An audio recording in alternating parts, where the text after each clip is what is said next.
Hello, everyone. Welcome to the final panel. I know that it's late time on Friday, especially that in 1 hour we will go to eat some lunch. So be patient. Only 1 hour it will last. So it's not a lot of time. So at the beginning, I would like to tell you a short story about my story about the Veterans Center. Because I moved to Warsaw last year. Before I served 16 years in the Polish Navy, and I have never known about the Veterans Center until last August. So I was surprised because I'm also a veteran and I didn't know anything about this organization. And right now I can just say that they work a lot. They do a lot of things for the veterans, and they do many different projects to activate the veterans. And I think that they deserve for the appreciation and for a good opinion of the Veterans Center. But now maybe I would like to just introduce myself. My name is Lieutenant Commander Karniapiec, and I have the pleasure of moderating today's panel, the last panel of today and the last panel of the conference on medical and psychological support for veterans. And now I would like to briefly introduce my guests. On my left side, Colonel Doctor of Medical Science Artur Bachta, Deputy Director of the Institute of Medicine and also Commander of the Central Clinical Hospital of the Ministry of National Defense in Warsaw. In 2000, he graduated from the Military Medical Academy in Łódź, Faculty of Medicine. Since 2003, he has been working in the Military Institute of Medicine in the Department of Internal Medicine and Rheumatology. And right now he holds two specializations, internal medicine and rheumatology. Welcome to our conference, Colonel. The second person is our guest from Denmark, Tobias Holst. Welcome to Poland. Authorized psychologist. He has been working as a psychologist at the Danish Veterans Center for 9 years. He has worked with preventive interventions before, during, and after deployment. And his primary focus the last year has been clinical work with soldiers, veterans, and their families. Last but not least, our guest from Poland, Maciej Suryś. He is a representative of Otto Bock Company. In 2008, he graduated from medical studies in Lublin, specializing in orthopedic technikum, and then in 2010 he obtained a bachelor's degree in physiotherapy. Since 2018 he has been working as an orthopedic technician in Otto Bock Poland. Otto Bock Poland is a company which offers innovative products in the area of orthotics and prosthetics for patients who suffer from amputations, injuries, and neurological disease. So welcome to our conference. I think that we can start from the first question. The first question is directed to Colonel Bachta and Tobias. So what are the primary medical and psychological challenges faced by veterans upon their return to civilian life? Colonel first. Maybe we should start here from the thought that all the medical conditions that are common among veterans also do happen in everyday life, in the society, but they are very rare. So the main goal of military medical service is to create excellence centers based on military hospitals. In that way, we can gain experience and gain capabilities to cover all these situations at the highest possible level. And example of this is explosive amputations or amputations in general, post-traumatic amputations. In everyday life, they are really rare. However, among soldiers at the front line, this is the main type of injury. So to have capabilities to cover this medical condition, we must refer all the patients from the society at the time of peace to the one dedicated center, to have surgeons, emergency rescue specialists, and other specialists ready to do this medical help. And also, in the case of need to train other doctors or be leaders of the teams in other hospitals if needed. So, and this is the biggest challenge concerning medical conditions. And what we do now, we trying to cover the most common conditions, like I said, amputations, thermic injuries, chemical injuries, and post-traumatic stress disease. These four. Also gunshots. However, gunshots in Poland are extremely rare. We have 1 or 2 cases per year, so probably we need something more than our population to gain experience in this area. Maybe cooperate with other countries that have, let's say, less restrictive gun law than we have. But this is very important to gain the experience first, and then we will be able to cover these most common conditions as a medical service. So this is my first thought concerning this question. Thank you. And for this, what can you say about the psychological challenges faced by veterans? Yeah. So from a psychological perspective, we know some about this area, and in Denmark we have done some research where we have some cohort studies and have followed some of the teams that have been deployed to Afghanistan. So the first team we followed was deployed in 2007, 2009. So that was a period where there was a lot of action in Afghanistan, and a period with a lot of combat. So it's a hard mission. And when we do follow-up studies now, and we see 6.5 years later, we know that about 15% of that team has severe PTSD symptoms. And if we also add the person who has moderate PTSD symptoms, it's around 1/3 of the team. So it's pretty high numbers.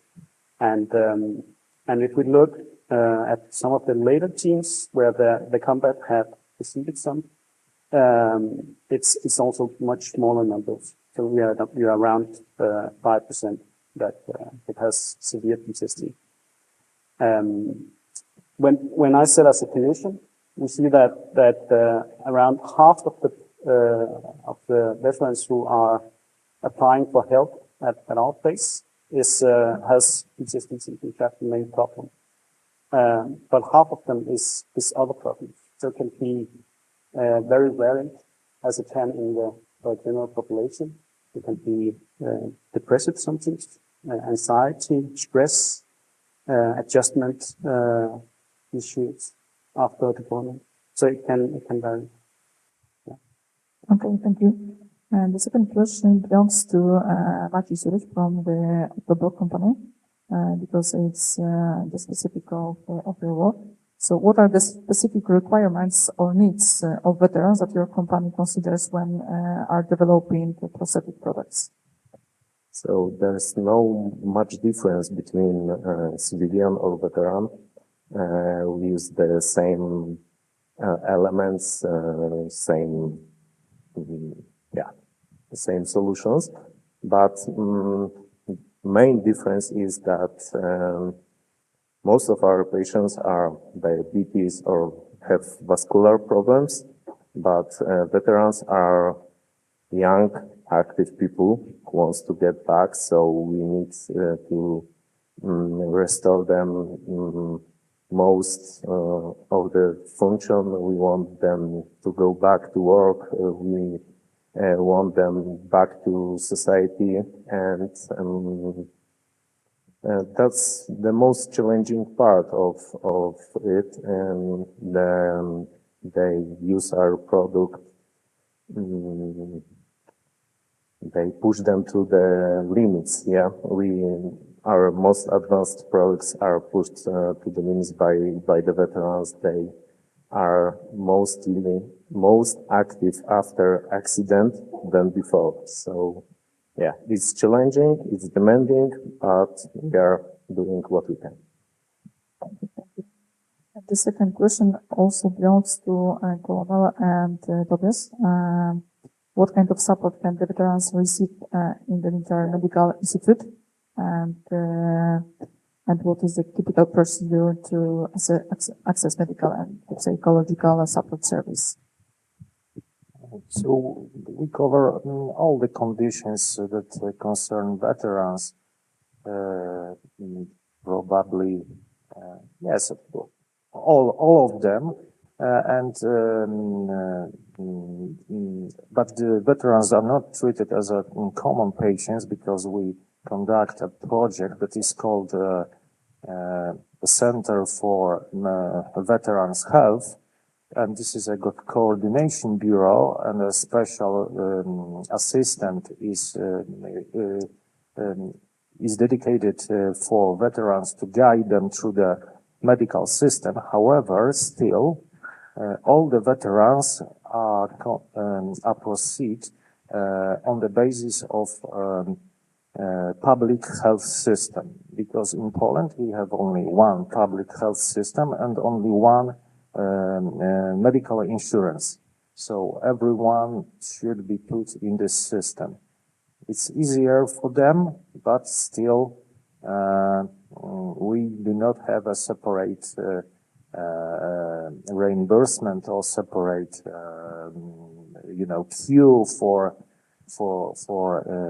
them to be treated.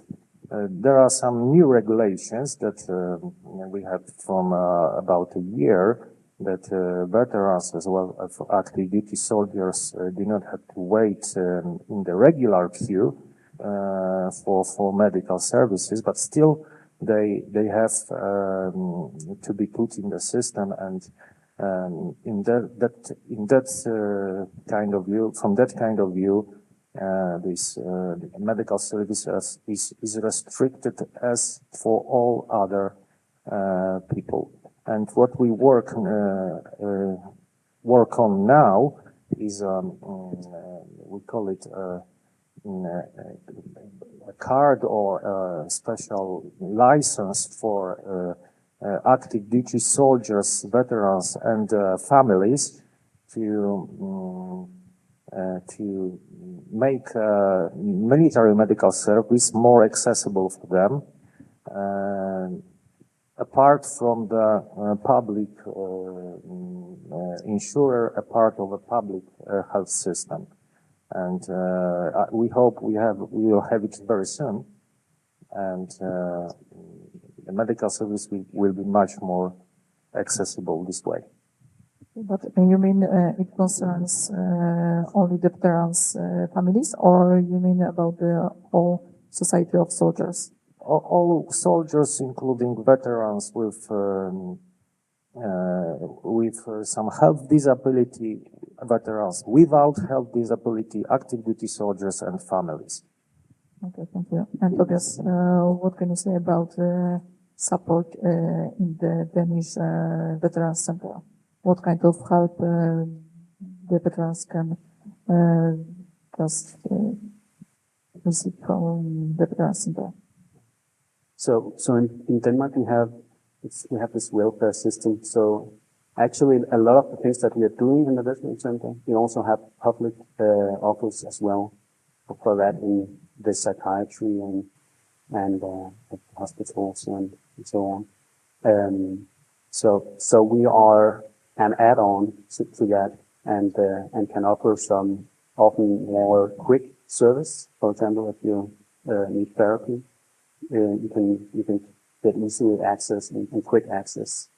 And but the Veterans Center has become very comprehensive. So we are doing research, we are doing a lot of social support, and we are doing also a lot of preventive work with active soldiers and also treatment. Yeah, so that's the big area. Yeah. Okay, thank you. The next question is only for Matti. How does your company collaborate with healthcare providers and veterans organization? I mean about the veteran centers or NGOs in Poland. So we are trying to help in getting reimbursement. We helping with developing and facilities, helping to train other technicians, and we also we're talking about Poland, not yeah. You can, if you have knowledge about the other countries, you can also share with us. Yes, we also working worldwide. So now at Ukraine, we are helping to build new facilities like Superhuman Center, and we also train technicians from Ukraine. So we are engaged in many ways to help and.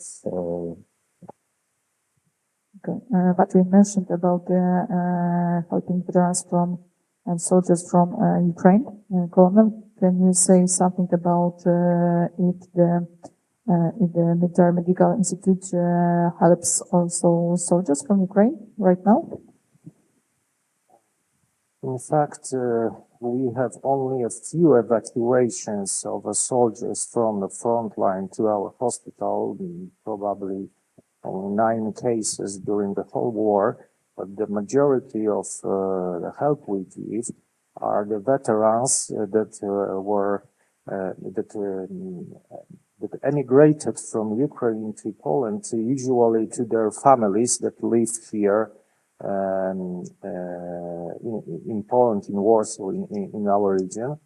And usually we do it this way. So it's in general secondary help, not primary medical service, but a secondary or tertiary, like plastic surgery, like reconstructive surgery, like general health support, something like that. So we don't have a lot of experience with casualties of war taken just from the front line. Okay. Next question is, I think, that for all of you.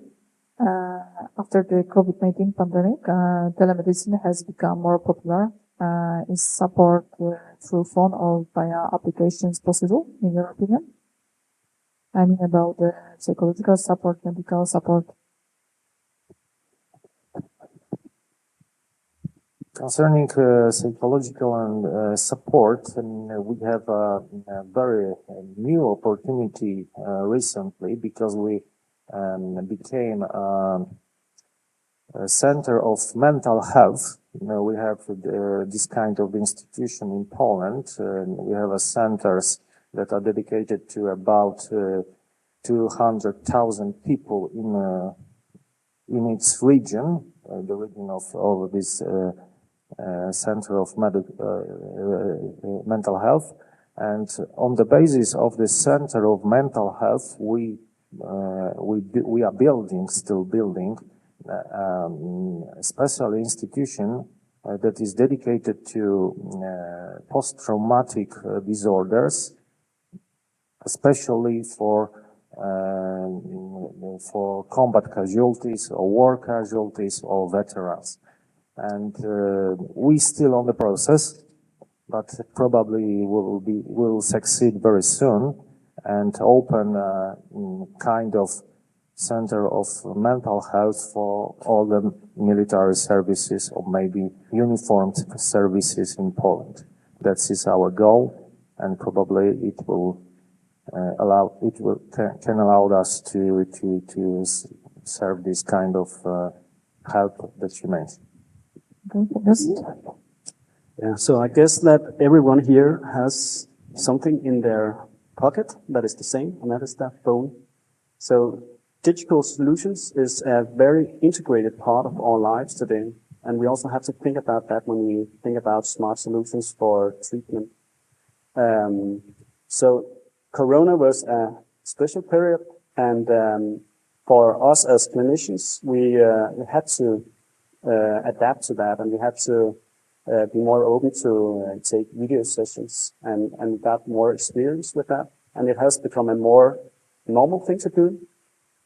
It's not for everyone, but for some it is a way to reach them. For some of the soldiers and veterans who have a hard time coming to the facilities.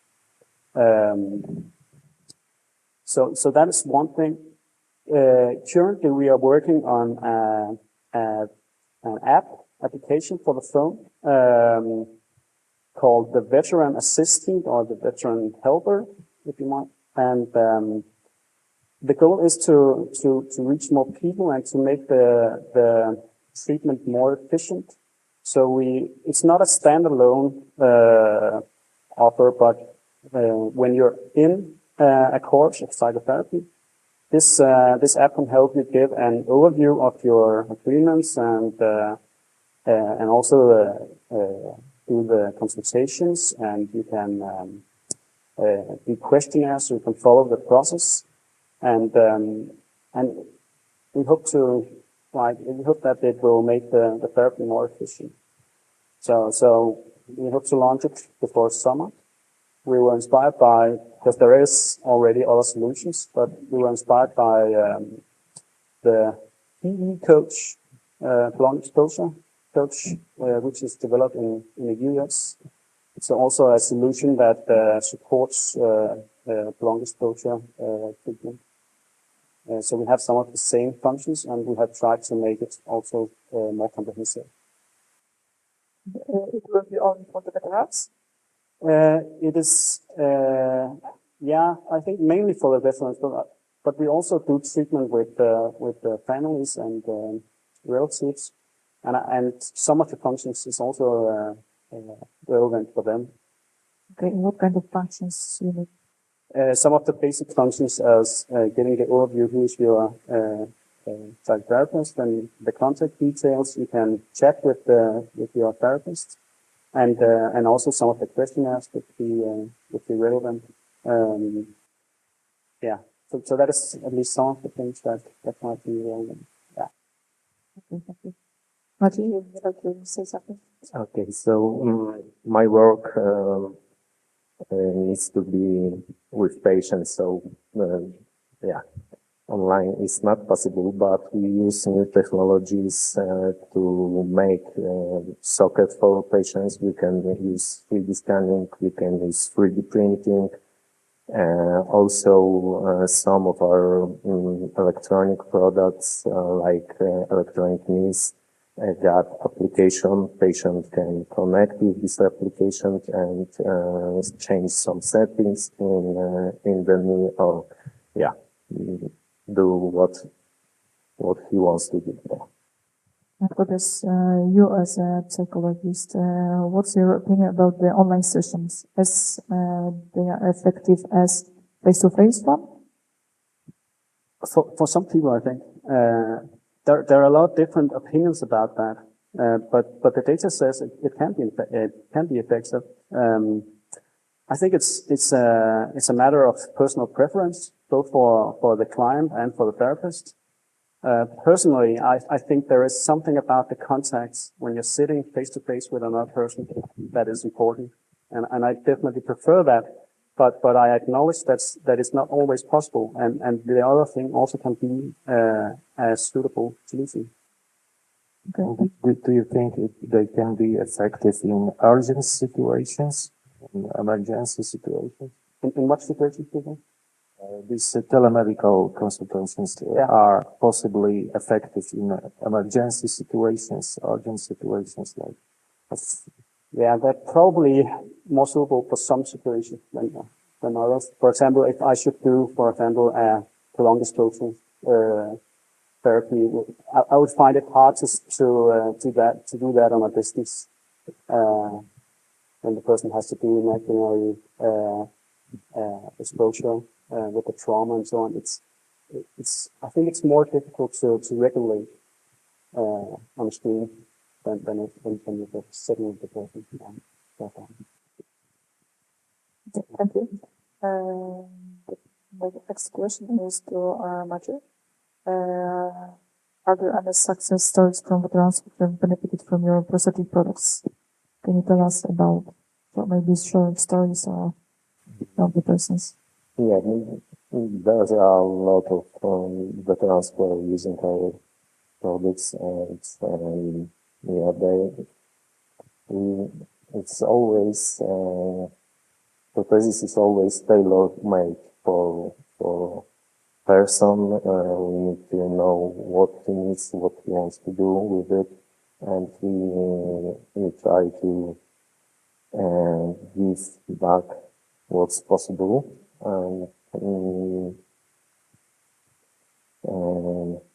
With that, we use technologies, microprocessor controlled elements, and we got sport protheses. We got almost everything that person after amputation need, and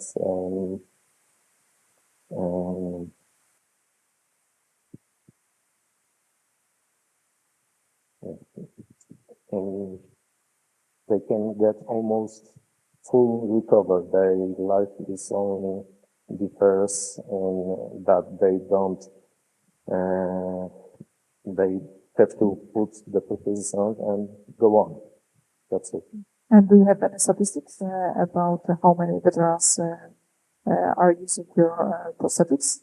Yes, there are some veterans that are using my prosthesis, and yeah, they go back to life, to work, to family, and yeah, they function as normal person do. Thank you. And one of the last questions. What in your experience, what role does early intervention play in preventing long-term mental health issue among veterans?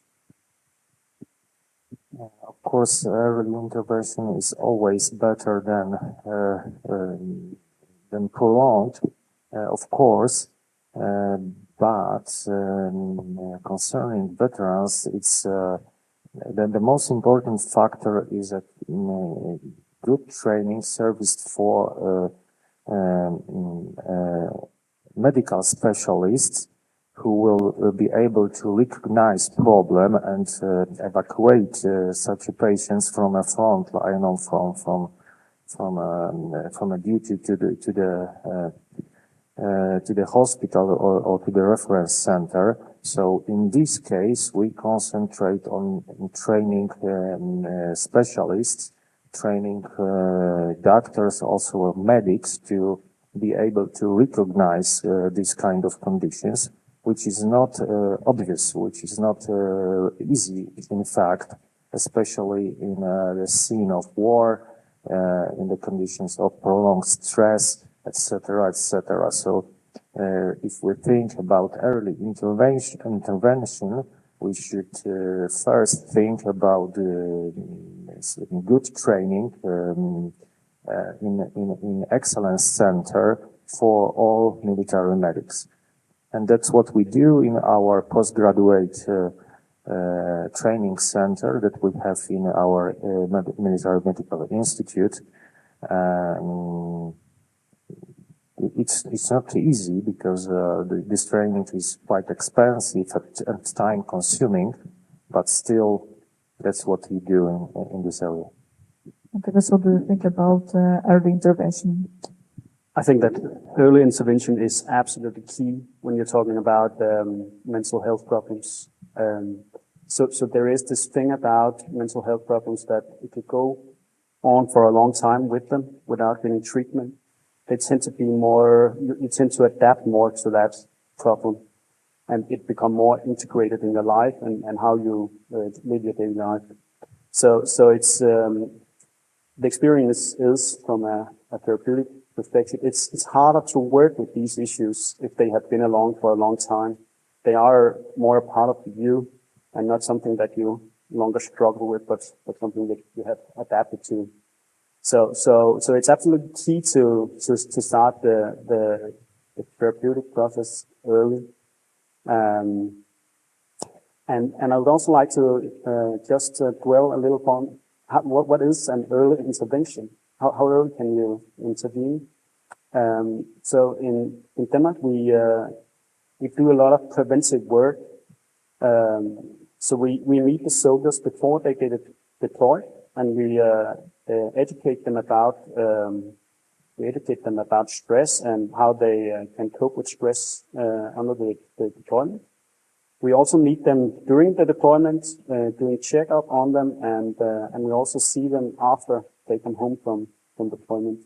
Everyone has a universal, individual contact with a psychologist, where we ask them about how the deployment has been, and if they have anything that they want to get advice upon or that they're struggling with after they have come home.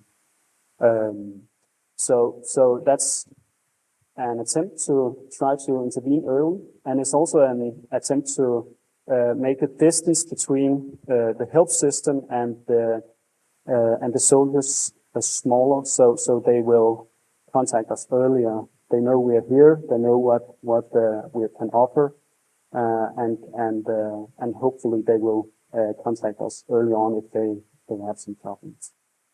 So your system of preparing soldiers who are going abroad is just before, during, and after deployment, yes? Yeah. That's right. So does it work? I hope so. I hope so. I think a lot of the effect from it is that they will contact us earlier on if they need the help. It's hard to say, for example, does it work to educate people about stress before the deployment?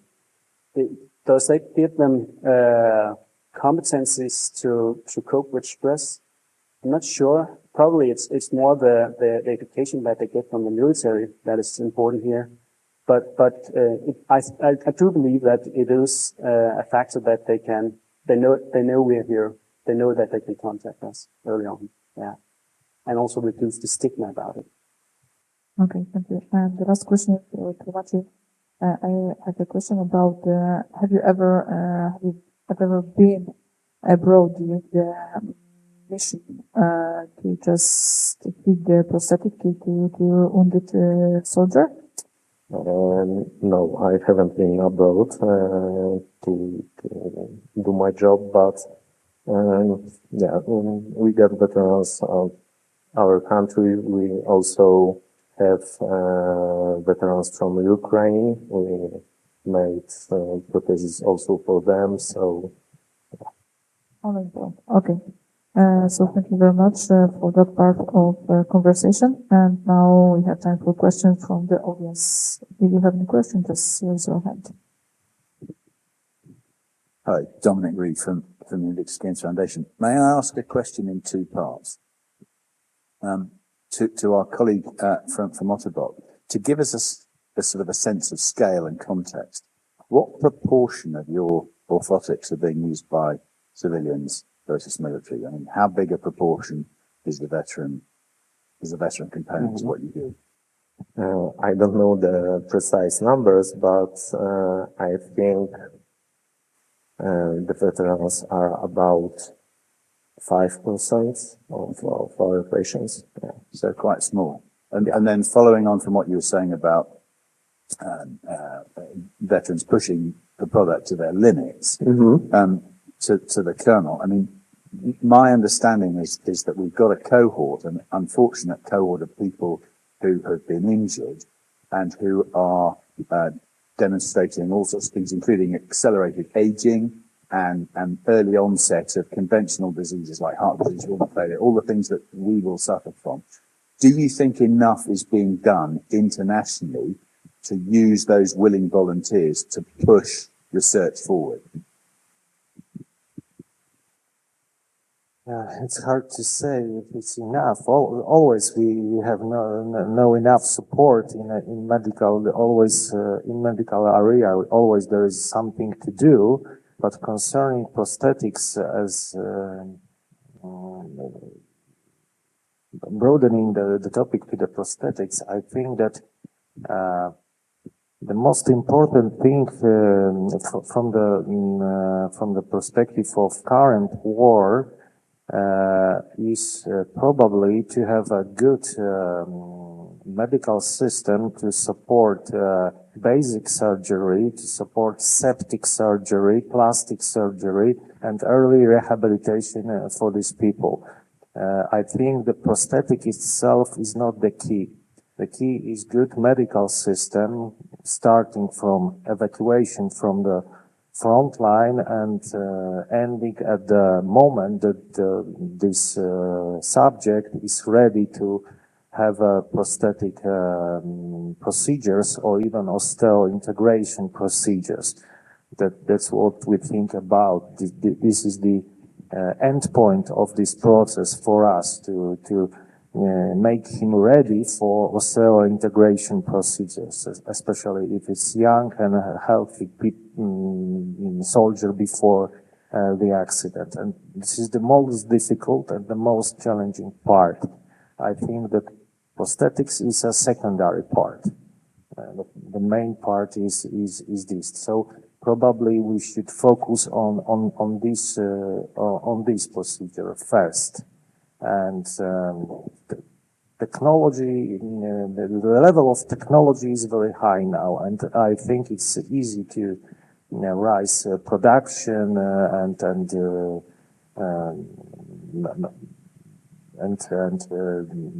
make the prosthetics more available for people. But medical care is something much more difficult. You have to build a system first.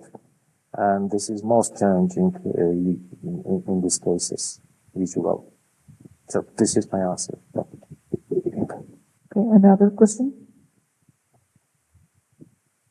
I have a question to Tobias about convincing soldiers to seek mental help. How do you do it in Denmark? Yeah, that's a good question and not an easy one, I think. I think it was mentioned earlier, perhaps it was actually you who said it, that there probably is a large stark number of people who are struggling with something that they are not seeking help about. And how do we reach those people? In Denmark, I think some of the problems is that there can be some stigma about it, but I think we have been doing a lot on that, and it has changed a lot also during the last decades. The stigma is decreasing, but I think some of the other So issues. what do you do? Like the good practices that maybe we can use in Poland. Yeah. Again, I would say that the preventive work probably is a part of the solution.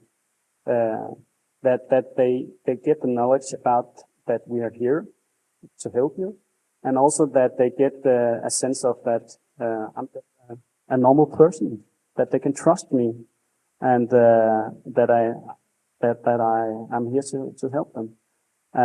That's a part of it, at least.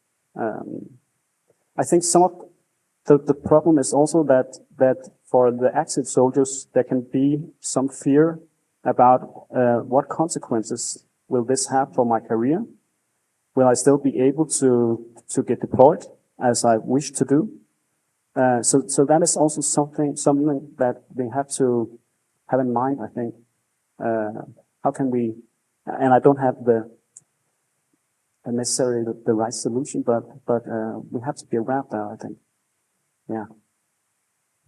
Okay, so I have one question to Katarzyna about the psychological support in Veterans Center in Poland, how it looks like. How many veterans are just coming to the Veterans Center and just seek help? So basically, we have a psychologist in Veterans Center that is available for veterans, for families of wounded soldiers, but also for families of fallen soldiers, because that group is also under our care. And I think Ivana is here somewhere, probably. And so she's available, and if somebody doesn't want to go to the psychologist in their military unit, they can also come to us or call us or have an online meeting. So we have a psychologist, but if it's something bigger, if it needs medical treatment, then we go to our medical institute where they are professionalized in, for example, PTSD treatment. So me as a veteran, may I come to Veterans Center to psych? Always, you're always welcome. Okay, thank you. Any other question? Yes.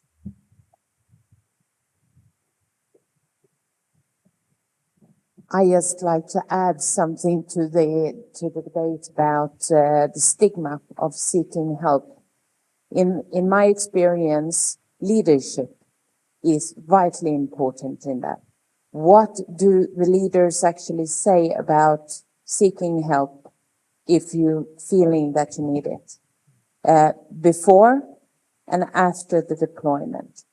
And also, if we have courageous leaders that will step up themselves and say, I needed help after my deployment. That helps to get people to ask for what they need. Thank you. Okay, thank you very much for this part of conference and for the panel. I think that it's time to say goodbye. So thank you very much.